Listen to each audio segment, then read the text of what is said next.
My husband has an estate worth $80 million, as well as this house, which will all pass down to me. Since we don't have children, everything will be mine. My sister-in-law often speaks in a somewhat demanding tone. I'm Emma, a 45-year-old part-time worker. My husband and I have two sons, one in his senior year and the other a sophomore in high school. My eldest son is preparing for college entrance exams this year. He dreams of becoming a lawyer and has been studying very hard for it. He's wanted to be a lawyer since he was a little boy, probably inspired by my older brother, Oliver. Oliver is a lawyer who, a few years ago, started his own law firm and even hired a few other lawyers. My eldest son admired him growing up. He always loved studying and got good grades, even in elementary school. When Oliver found out my son wanted to follow in his footsteps, he was thrilled and encouraged him. Every time they meet, my son proudly tells Oliver, "I'll become a lawyer like you, Uncle." Oliver laughs and replies, "Hurry up and become one, so you can follow my path." Oliver is married but has no children. When he visits, he plays with my sons and spoils them. His wife, who is 10 years younger, doesn't come along much. She's a bit difficult and eccentric, so we don't talk to her often.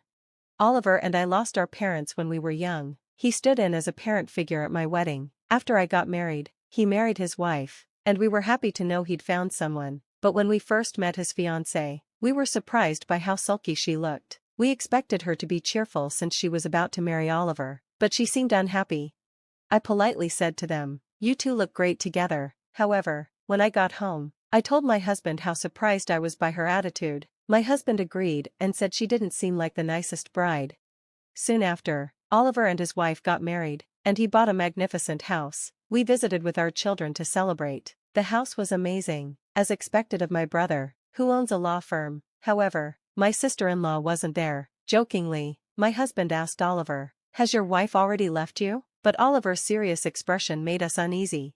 Oliver explained that whenever there's a disagreement, his wife returns to her parents' house. Today, she was staying over there to celebrate her mother's birthday. My husband felt bad about his joke. Then, out of nowhere, Oliver asked us seriously, "If I can't have children, can I adopt one of yours?" I thought he was joking, but he wasn't. He looked completely serious.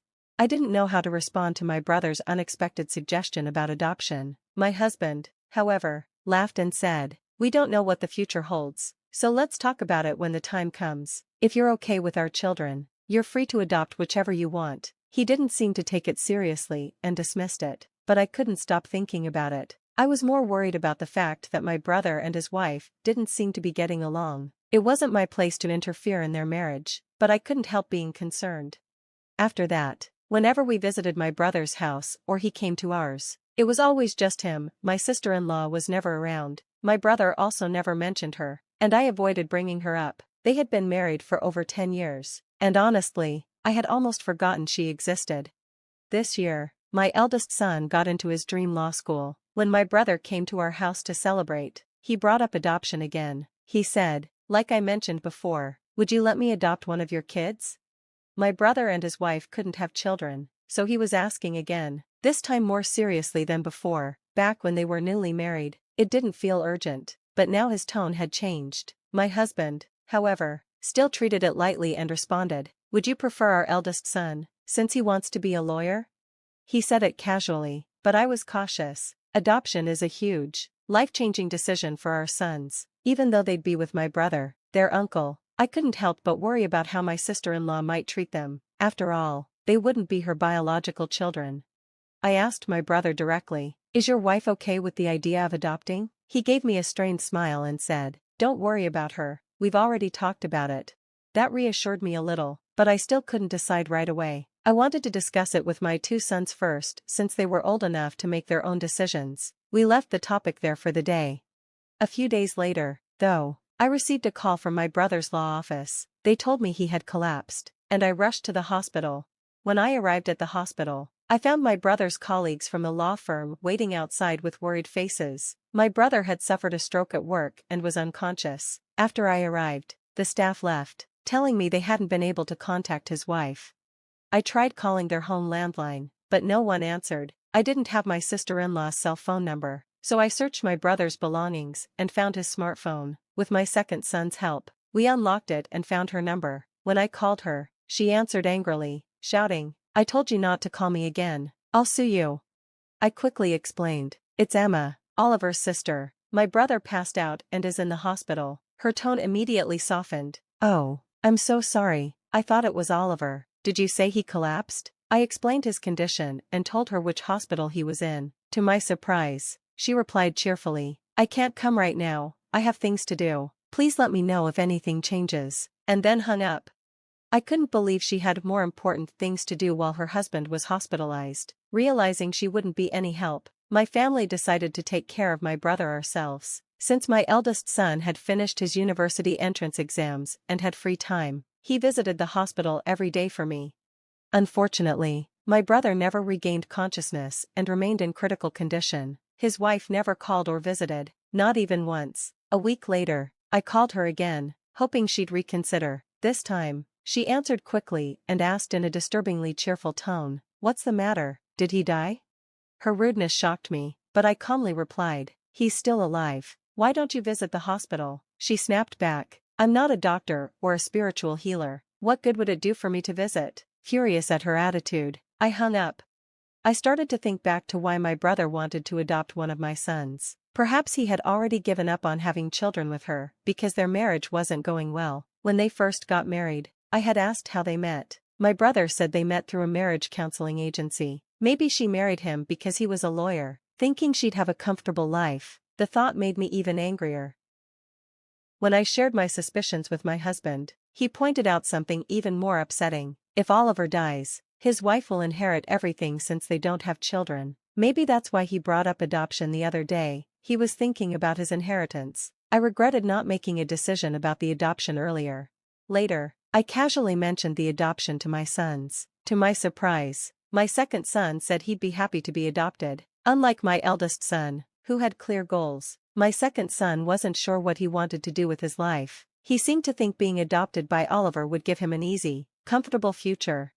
I thought my eldest son, who admired his uncle, would want to be adopted, but his response surprised me. I don't want to be adopted because I'm the eldest, and it's my responsibility to take care of you and Dad, he said. I was deeply touched by his answer. At the same time, I felt conflicted because I knew my eldest son, aspiring to be a lawyer, would have been the perfect choice for adoption. I was heartbroken that I couldn't finalize the adoption while my brother was unconscious. I didn't care about inheriting his wealth, but I strongly opposed the idea of my sister-in-law, who seemed to be waiting for his death, getting anything. I could only pray for my brother's recovery. Sadly, he passed away a few days later. With no choice, I called my sister-in-law to inform her, my brother recently passed away. Can we arrange a funeral? Her response shocked me. Cheerfully, she said, everything is up to you. Just don't involve me as a pallbearer. I don't want to deal with the formalities. Before I could respond, she hung up. My husband and I took on the responsibility of planning the funeral. The staff from my brother's law firm helped us immensely. My husband was worried about the firm's future, but my brother had already arranged for its management to continue smoothly under a trusted colleague. The firm would remain operational as a corporation.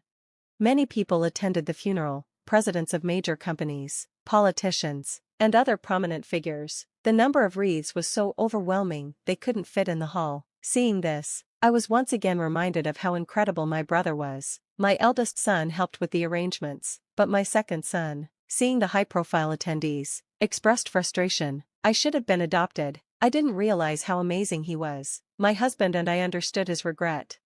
I served as the pallbearer, and no one questioned why my sister-in-law wasn't there. In fact, no one even mentioned her. My brother and his wife hadn't had a wedding, just a honeymoon, so even some relatives might not have realized he was married. In that moment, I thought, if this is what it's come to, I almost wish they'd never married at all. What's the point of a wife who doesn't even attend her husband's funeral?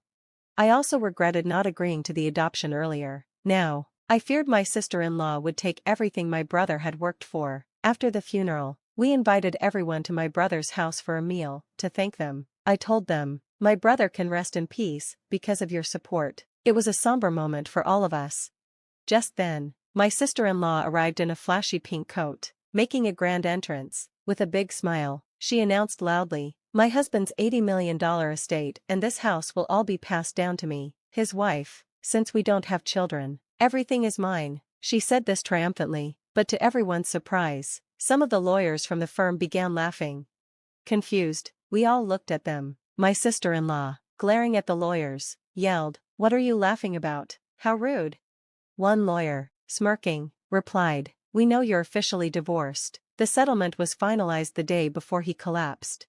I froze in shock and exclaimed, "What, you were divorced?" I looked at my sister-in-law's face, which had turned pale as she stared at the lawyers who had just revealed the truth. Her expression was terrifying as she clenched her teeth. Then, one of the lawyers continued, "You were also ordered to pay alimony because your affair caused the divorce. It's unavoidable."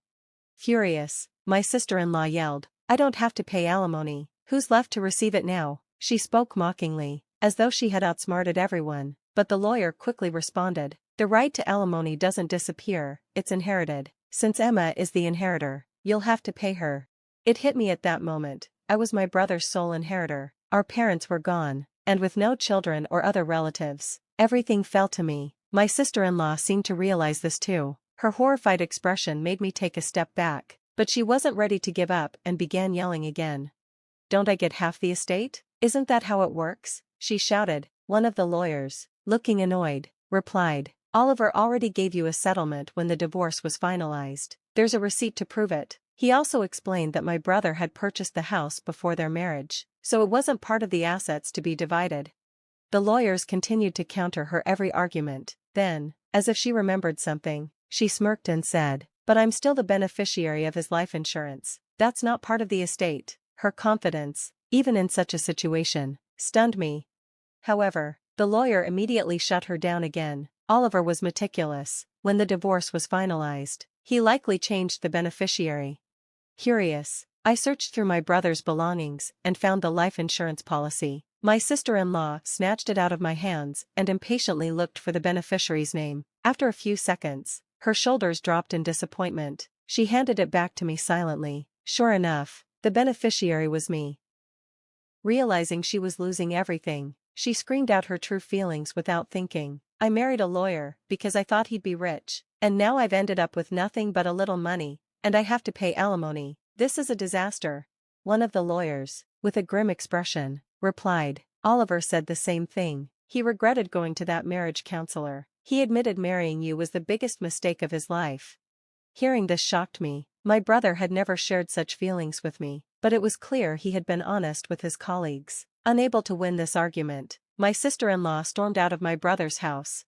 Later, she was forced to pay alimony in installments. However, since she didn't have a job, she quickly started looking for one. Unfortunately, having never worked seriously before, she quit every job after a short time. Desperate, she returned to the same marriage counseling agency where she'd met my brother. She began searching for another wealthy man to marry, hoping to solve her financial troubles quickly. When she finally found a rich man, she told him.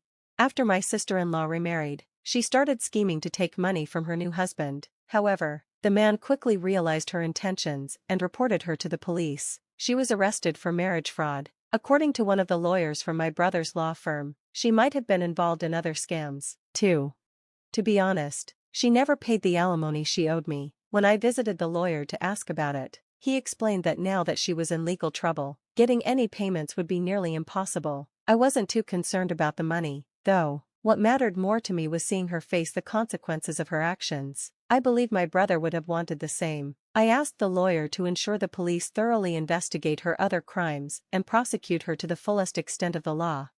Meanwhile, my family moved into the house my brother left behind. It was an unexpected inheritance, and my husband and sons were thrilled. We had been living in a small apartment, so the big house felt like a dream come true. My eldest son became even more determined to study law. Watching my brother's colleagues and subordinates argue with my sister-in-law over legal matters inspired him. Though he was never adopted by my brother, I hope he will carry on his legacy and become a brilliant lawyer, just like him. On the other hand, my second son was a bit disappointed. He told me, "Honestly, I wish Uncle had adopted me. Then I could have inherited everything." He said it with a half-joking smile, but I knew he wasn't entirely kidding. Still, as a family, we were grateful for everything my brother had left us. His legacy was not just the house or the money, but the inspiration and values he passed on, especially to my eldest son, who was ready to follow in his footsteps.